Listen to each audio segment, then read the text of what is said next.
They didn't tell me I was being locked away. They told me I was being cared for. And that's how I knew I was in trouble. The building looked harmless enough. Cream walls, soft music, smiling staff trained to sound kind, even when they weren't listening. My son stood beside me, hand on my shoulder, steady and certain. He spoke for me the way people do when they've already decided you're finished making decisions. When the nurse asked for my purse, I handed it over. When she asked for my keys, I hesitated just long enough to notice my son's jaw tighten. So I let them go. No argument, no scene. I kept thinking someone would correct the misunderstanding. No one did. Just for a short while, Mom, my son said, kissing my cheek, until we know you're safe. Then he turned and walked out, as if he were leaving a grocery store, not his mother. I stood there watching the doors close, listening to the click of the lock, feeling something deep in my chest go quiet. I asked the woman at the front desk when I could leave. She blinked, confused, then smiled slowly. "You're already checked in, Mrs. Leland. You live here now." I told her I hadn't agreed to that. She told me my son had. That's when I learned something they never teach you about betrayal. It doesn't arrive shouting. It arrives smiling. They showed me my room like it was a gift. The bed was made too neatly. The closet held only the clothes someone else thought I should keep. A single photograph of my late husband sat on the windowsill, placed carefully as if grief could be arranged neatly if you tried hard enough. They called it settling in. I called it being erased. That night I didn't sleep. The hallway never stopped breathing. Soft footsteps, distant coughing, televisions murmuring to no one. Every sound reminded me I wasn't home anymore. In the morning, I asked to call my son. "Not listed on your care plan," the nurse said gently. Care plan. I had lived 79 years without one. Days passed, no visits, no explanations. Someone brought me a small bag of clothes from my house, what my son hadn't thrown away. A woman in the dining room leaned toward me and whispered, "At least your family still comes around." I smiled because the truth would have broken something. That night I hung my old winter coat over the chair. When my hand slid into the pocket, I felt something folded inside. Paper, thick, unfamiliar. I pulled it out slowly, and in that moment, everything began to change. I didn't tell anyone what I found, not because I was afraid, but because some things grow stronger in silence. The paper in my hand felt heavier than it should have. A lottery ticket, folded once. Numbers already filled in. The date stamped clearly at the top. The same day my son brought me here and told me it was temporary. I sat on the edge of the bed for a long time, just staring at it, not smiling, not praying, just breathing. Because after everything that had been taken from me, my house, my keys, my voice, this felt like something that hadn't been touched yet. I slid the ticket back into my coat pocket and hung it carefully over the chair. Then I lay down and stared at the ceiling until morning came. Nursing homes aren't quiet places. They're full of sounds no one responds to. Coughs behind thin doors, footsteps that never stop, televisions talking to empty rooms. I listened to all of it and said nothing. Silence, I learned, makes people underestimate you. I kept the ticket hidden for 3 days. Didn't tell the woman across from me at breakfast. Didn't tell the nurse who brought my pills. Didn't even let myself imagine what it might mean. But something inside me had changed. On the 4th night, a young nurse worked the late shift. She liked me because I never complained and never rang the bell. When she passed my door, I stepped into the hallway and said softly, "I think I left something important in my old coat. Could I check the front desk phone for a minute?" She waved me through without thinking twice. The phone crackled when I lifted the receiver.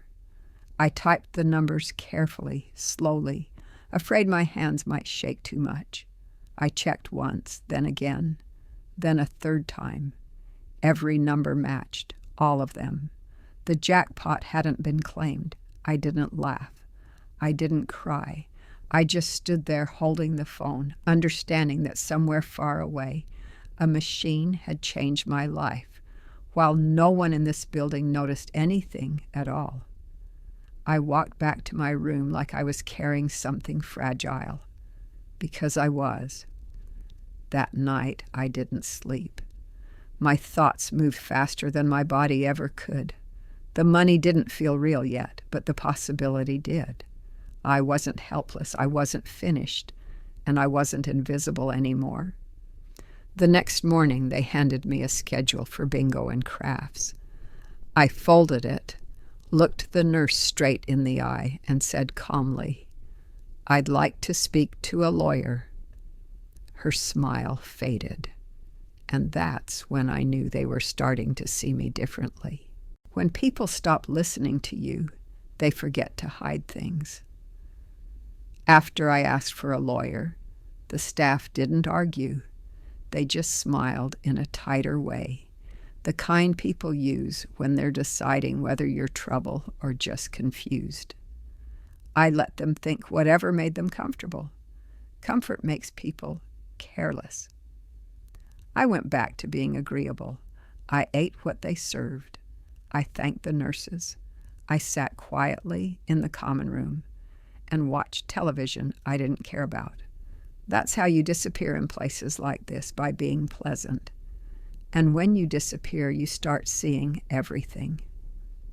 I noticed which staff members skipped steps when no one was watching, who raised their voice at residents who rang the bell too often, who pretended not to hear when someone called for help.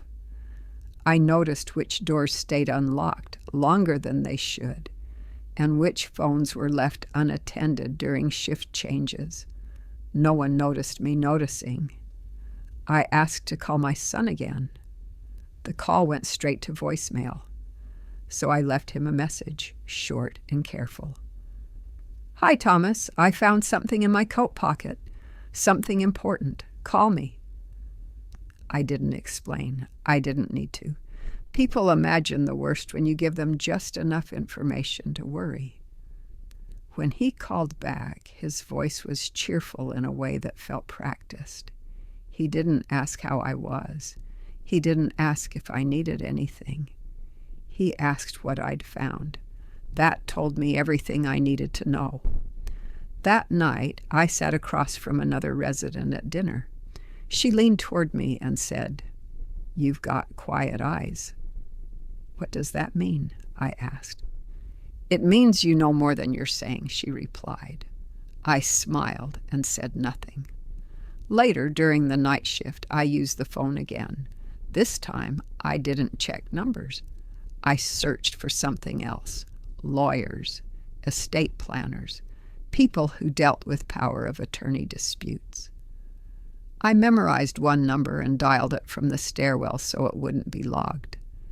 I gave a different name, not because I was hiding, but because I was protecting myself. The woman on the line listened carefully. She didn't rush me. She didn't interrupt. When I finished, she said, "You're not the first person this has happened to." That was the moment I stopped feeling alone. By the end of that call, I had an appointment. Quiet, discreet, on site. I hung up the phone and pressed my hand to my chest. They thought they'd put me somewhere safe. What they'd really done was give me time. And time, when used correctly, changes everything. The most dangerous thing you can do is underestimate someone who has nothing left to lose. The man arrived on a Thursday afternoon in an ordinary car, wearing an ordinary jacket, carrying an ordinary folder. That's how people like him move unnoticed. He signed in at the front desk without trouble. No one questioned him. No one ever questions paperwork. We met in the back garden, a small square of concrete pretending to be fresh air. He introduced himself quietly and got straight to the point. "You said there was an issue with your power of attorney," he said. "Yes," I replied, "and a few other things."